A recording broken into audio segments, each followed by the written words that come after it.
예, 안녕하세요. 세뇌 탈출입니다. 지금 방송에서는 오는 2월 27, 8일 하노이의 미북 정상회담에서 무슨 커다란 빅딜이 이루어질 것처럼 실제적인 큰 진전이 있을 것처럼 마구마구 떠들고 있습니다. 오늘은 이게 과연 그럴까? 조중동만 해도 그렇게 안 떠들거든요. 분위기가 쎄한 데가 있다고요, 조중동이. 그래서 오늘은 그게 과연 그럴까? 과연 하노이에서 빅딜이 일어날까? 이걸 조금 짚어보기로 하죠. 그런데 그 전에 또 국내에서 이 자한당에서 또 지금 시끄러워요. 저게 뭐죠? 5.18 그 세미나를 주최하고 또 거기서 발언을 했던 3명의 의원들에 대해서 자한당이 그 윤리위에 뭐 제소를 한다고, 회부를 한다고 또 난리가 아닙니다. 잠깐 그 얘기부터 살펴보고 미북 북핵 문제를 살펴보기로 하죠. 네, 한번 자료 한번 보실까요? 이 김병준이 오늘 참 뭐 이런 줏대 없고 어떻게 그 참 비겁한 그런 발표를 했어요. 그대로 읽어드릴게요. 먼저 진심으로 사과합니다. 조사 결과 행사에서 발표된 내용이 심각합니다. 이는 결국 민주화 운동으로서 5.18의 성격을 폄훼하는 일이었습니다. 이는 헌정 질서를 물란 행위자를 옹호하는 그러한 내용도 담고 있었습니다. 우리 당 의원들의 발언 역시 부적절했습니다. 객관적 진실을 추구해야 하는 보수의 가치에도 반할 뿐 아니라 헌법적 가치와 법치주의 존중의 정신을 위배하는 그러한 행사였습니다. 이 문제를 중앙윤리위원회에서 엄중히 다뤄줄 것을 요청합니다. 공당의 국회의원이 이런 주장에 판을 깔아주는 행동도 용인돼서는 안 됩니다. 특히 북한 군 개입은 근거 없다는 것이 확인된 바 있습니다. 뭐 이런 말을 했거든요. 아니 김병준 씨, 제가 그렇게 나쁘게 본 사람이 아닌데 이런 그 어버버하는 비겁한 소리 할 바에야 왜 그 자리에 앉아 있어요? 이게 얼마나 어버버하는 소리인지 제가 말씀드릴게요. 우선 첫째, 객관적 진실을 추구해야 하는 보수의 가치요. 아니 무슨 낯짝으로 지금 그 말을 합니까? 탄핵이 사기고 지금 일어나고 있는 인민재판이 재판 사법 절차가 이게 인민재판인데 박근혜뿐만이 아니라 지금 양승태나 또 다른 사람들에 대한 것도 이것은 완전히 객관적 진실을 무시하는 얘기였거든요.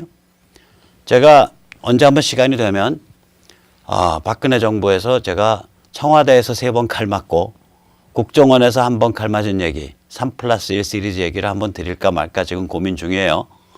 저는 박근혜 정부 때 거의 반박 인사 취급당하던 사람입니다.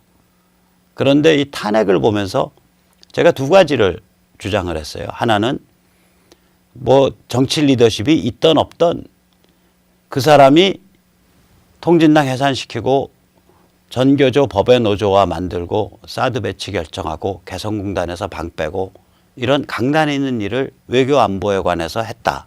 그건 인정해야 된다. 둘째, 인격살인에 의한 인민재판에 의한 탄핵이었다. 그리고 그 과정에 국회의원들이 편승한 그런 탄핵이었다. 그래서 이거는 자유민주주의의 기본 질서를 어기는 진실을 무시하고 경멸하는 폭도 행태에 지나지 않는다. 이 2가지 때문에 저는 이제 그 탄핵 반대 입장을 쭉 견지를 해온 거거든요. 그래서 제 입장에서 보면 지금 이 야권 국회의원들의 행태는 객관적 진실을 추구한다 뭐 이런 거를 입에 감히 담을 수 없는 행태를 해온 사람들이에요. 근데 왜 5.18 문제에 대해서만 객관적 진실을 운운하냐고요. 그러니까 뭐 이상한 사람들 아니에요, 이거는. 그 다음에 헌법적 가치와 법치주의의 존중의 정신을 위배했다?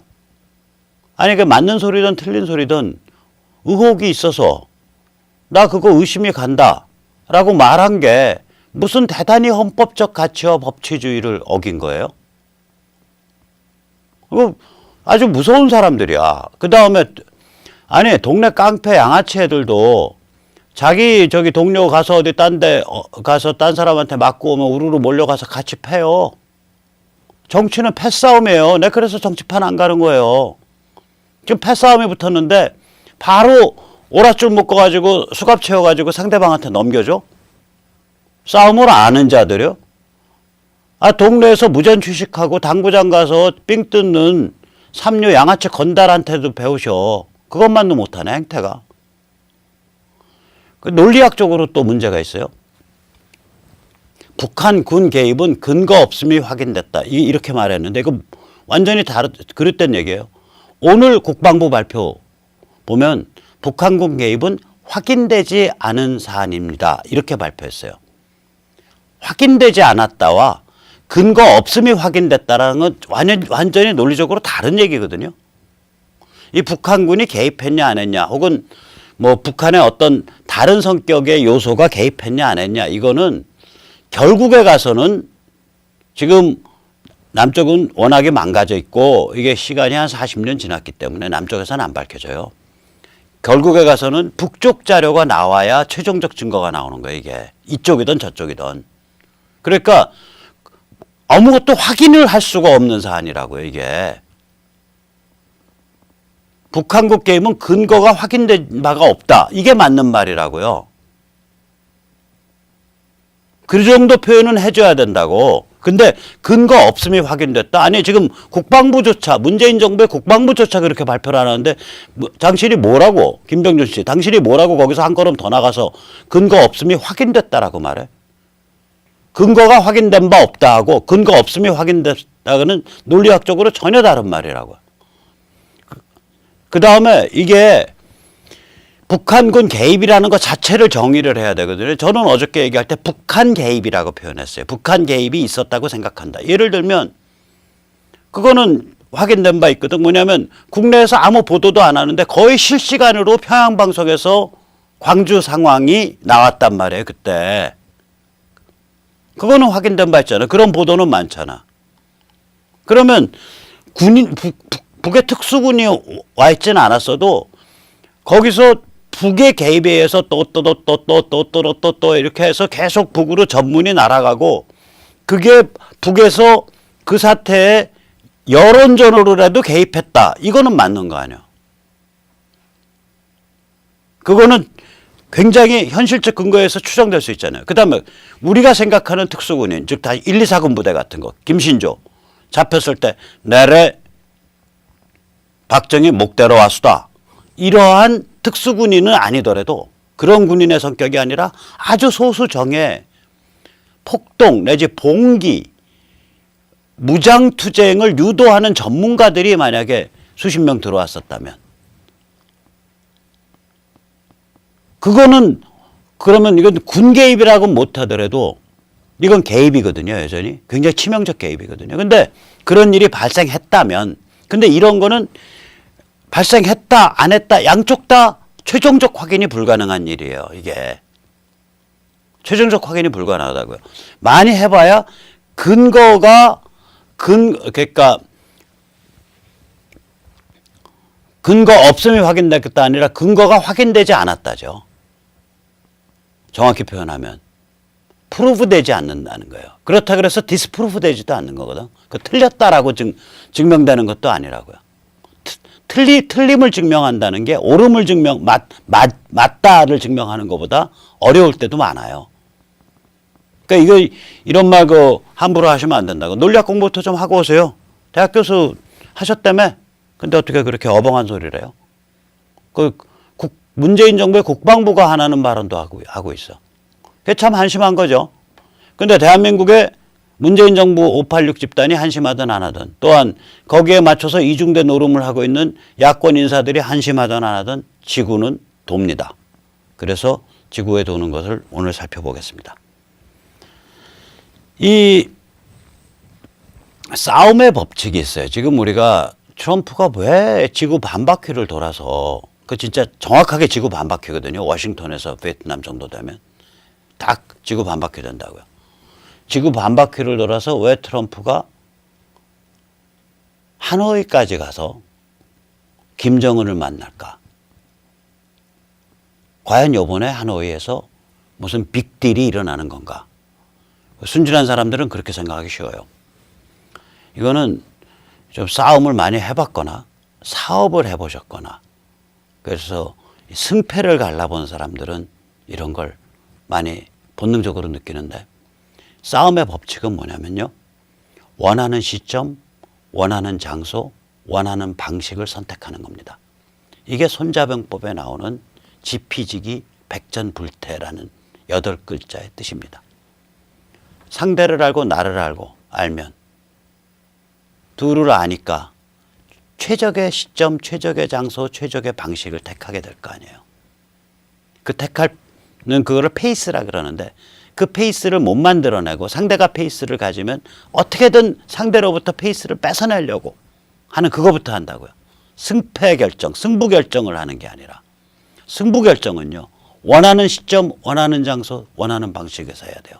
승부 결정을 영어로는 군사학에서 decision making이라 그래요. 그래서 그 잘못 해석하면 군사학 모르는 사람들이 해석하면 그거를 결정을 내리는 행위 이렇게 얘기하는데 결정을 내리는 게 아니라 decision이라는 건 전투가 아니라 전쟁에서 승자와 패자가 결정나는 거예요. 이게 전투의 승부가 아니라 전쟁의 승부요. 이걸 decision이라고 그래요. 전쟁 승부를 결정할 때는 원하는 시점, 원하는 장소, 원하는 방식에서 싸워야 돼요. 전투는 안 그러죠. 매번 끌려 들어가서 싸울 수밖에 없죠. 이 미국의 대중정책을 보면요. 이 트럼프가 페이스를 가지고 간다는 게 명확하게 나타난다고요. 이건 경제전쟁이잖아요. 경제전쟁을 통해서 매가 쌓여가고 있잖아요. 그러니까 중국의 무릎이 꺾어지는 중이거든요. 무릎이 꺾어진다는 얘기는 뭐냐면 한반도 북쪽, 북한, 조선민주주의인민공화국을 중국이 포기하는 그러한 상황으로 중국을 몰아넣어가고 있다고요, 지금. 이때 시진핑의 패착은 뭐였냐면 사실은 작년 싱가포르 회담 자체가 시진핑의 패착입니다. 이게 그전에는 이렇게 기본적으로 북핵 문제 그러면 기본이 육자회담이에요. 남한, 북한, 중국, 미국, 일본, 러시아. 이거 다 깨버리고 1대1 다이다이 승부내는 그 구조로 딱 끌고 나왔잖아요. 김정은을. 작년 6월에 처음 끌려 나온 거거든요. 이거가 끌려 나가도록 방치한 게 시진핑의 패착이에요.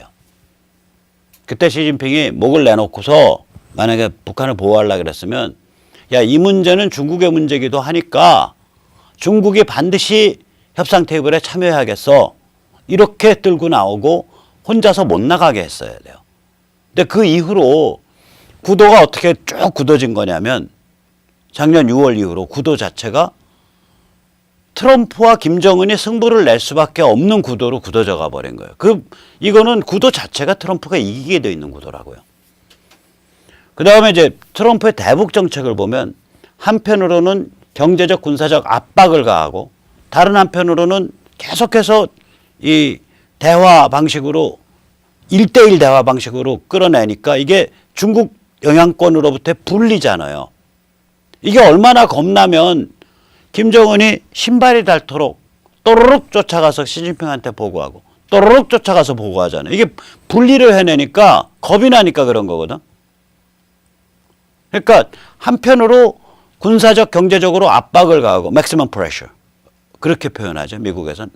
압박을 가하고 다른 한편으로는 중국으로부터 분리해서 1대1 승부 구조 안으로 끌어들이고 1대1 승부 테이블 그 사각 링으로 끌어들인 거란 말이에요. 그러니까 이게 동요를 할 수밖에 없죠. 북한이 내부가. 대한 정책은요. 한마디로 오냐오냐 하면서 패싱해버리는 거예요. 이겁니다. 요번에 얼마나 우리 참 쪽팔리는 일입니까? 그게 아마 1조 1200억인가 뭐 이렇게밖에 안 되잖아요. 우리가 미국이 달라 그랬던 게. 그거를 9,999억밖에 못 주겠다고 불과 한 1,200억 깎아갖고 깽깽거리다가 그리고 마지막에 파이널 딜을 한 게 뭐예요? 미국이 그래 지저분한 놈들아 그래 그래서 미국이 1조 389억으로 해줬어요. 그러면은 국민 5천만 국민의 안보를 담보로 잡고 한미동맹을 훼손시켜 가면서 900억 벌려고? 참, 이거 나 같으면요, 이거 협상 나간 이 국장님들 뭐 이런 사람들 진짜 마음이 참담했을 거예요. 참담했을 거예요. 미국 사람들 만났을 때 얼마나 쪽팔렸겠냐고요. 그래도 다 명문대 나와서 뭐 외무고시 패스하고 혹은 육사나 이런 버젓한 사관학교 나와서 다 별 달고 이런 사람들일 텐데 얼마나 개쪽팔렸을 거예요. 그러니까 부글부글 끓을 거라고, 실무자들도. 5천만 국민의 안보와 한미동맹을 구렁텅이에 몰아넣으면서 기껏해서 900억 버냐고. 누구한테 잘 보이려고. 어쨌거나 그 한심한 꼴을 보는 미국은 어떻겠어요. 아, 그래, 지저분한 놈들, 좀 불그레한 놈들, 너희 그 평양에 비유 맞춰주려고 그러지? 그래 알았어 900억 깎아줄게. 그래, 네 돈 굽다. 그러고서 패싱해버리는 거예요.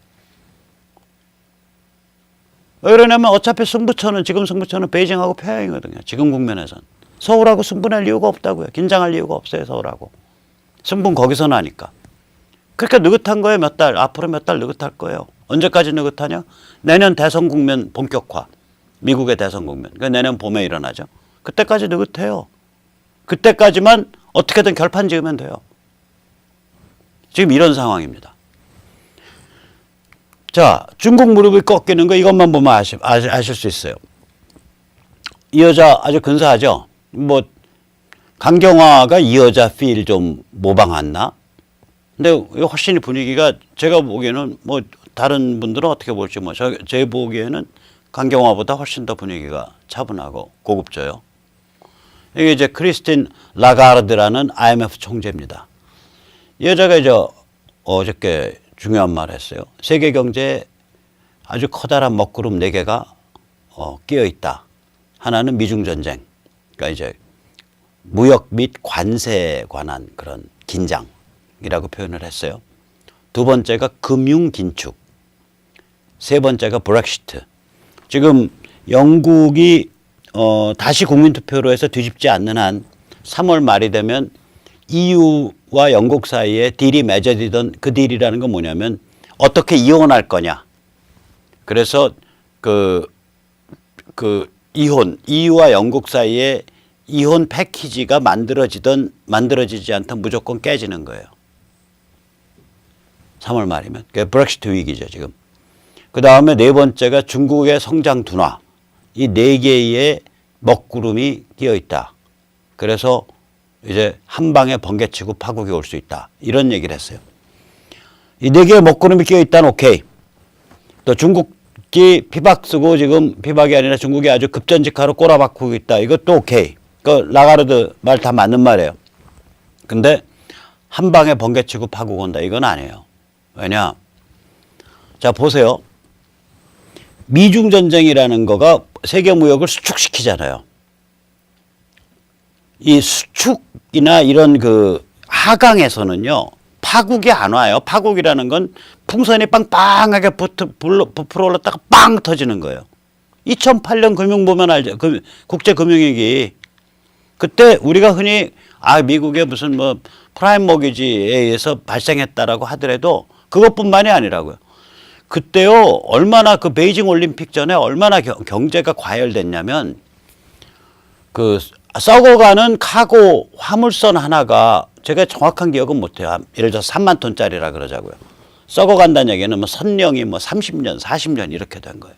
그 옛날에 예를 들면 그 가격 기억 못하지만 예를 들면 1,000만 달러 하던 게 경제가 과열이 되니까 그게 막 3,000만 달러 이렇게 올라갔다고요.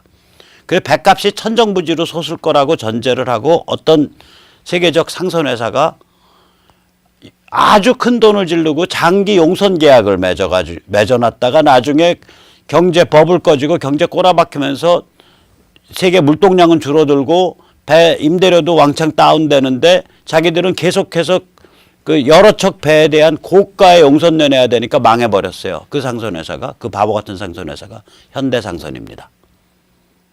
그 정도로 버블이 심했다고요. 그러니까 어떤 경제적으로 뭐가 이렇게 파국이 오려면요. 파국이 오려면 이게 부풀어야 돼요. 막 부풀어 올라야 돼요. 근데 지금 보세요. 미중전쟁에서 그거에 의해서 무역 규모가 축소되는 거, 이거는 부풀어 오르는 게 아니라 쪼그라드는 거잖아요. 중국의 성장 둔화? 부풀어 오르는 게 아니라 쪼그라드는 거죠. 금융긴축이라는 거는 금리가 올라가는 거거든요. 금리가 올라가게 되면 주가가 떨어지죠. 그리고 부동산 가격이 떨어지죠. 어느 정도. 부동산도 약간 떨어져요. 그러면서 그 경제 활동 자체가 줄어든다고요. 금리가 올라가면. 그러니까 이 열기가 식는다고요. 쿨다운 된단 말이에요. 이것도 쪼그라드는 거죠. 그럼 쪼그라들기 때문에 번개 아무리 쳐도요. 파국 안 와요. 그냥 쪼그라든 상태. 그러니까 중국이 추락하고 세계가 건강한 침체 구조조정. 이 경기라는 게 침체가 나쁜 게 아니라고. 태풍이 꼭 나쁜 게 아니잖아요. 예를 들면 자연현상에서.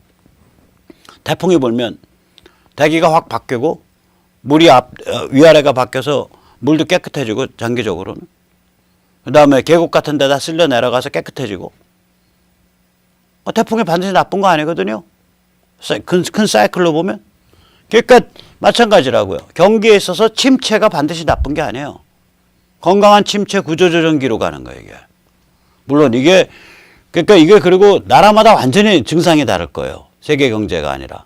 예를 들어서 제가 어저께도 말씀드렸지만 그 중국의 그 미중 전쟁에 의해서, 미중 무역 전쟁에 의해서 덕을 보는 게 EU가 덕을 보고, 그 다음에 뭐 베트남이 덕을 보고, 멕시코가 덕을 보고, 한국이 덕을 보고 있잖아요.